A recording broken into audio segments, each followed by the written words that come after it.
It had been weeks since my wife died, and I was still sad.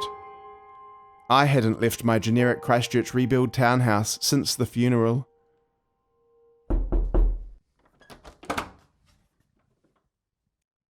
I had received some mail via FedEx. It seemed to be from her estate lawyer. The lawyer had found a note for me that was attached to her will, but I could already tell it was from my wife because her M's always looked like N's. She was always my greatest admirer, and I was hers, and I couldn't bring myself to scatter her ashes, mainly because I couldn't bring myself to leave my generic Christchurch rebuild townhouse. I wanted to burn the letter. I tried and tried, but I stopped myself every time. After days and days and days of procrastinating, I finally built up the courage to leave my generic Christchurch rebuild townhouse and make the journey to New Brighton Beach.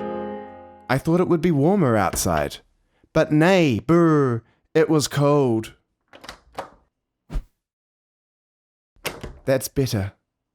I knew that if I followed Ōtakaro downstream, it would get me from my generic Christchurch rebuild townhouse to New Brighton Beach. Day and night, for months and months, I traversed the banks of the river. I felt like I was Ricky Baker, but with my wife's ashes instead. Winter turned to spring. Spring turned to summer. The nights were still cold, but the days were warming. Or as my dear wife would have said, the days were warning. However, the journey was still taking too long, and I realised I could speed things up by getting on the number 5 bus to New Brighton, which goes every 15 minutes and is only $2 if you have a Metro card.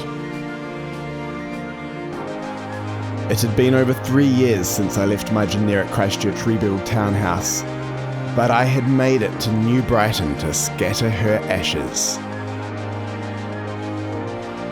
And I had finally dropped my biggest fantasy.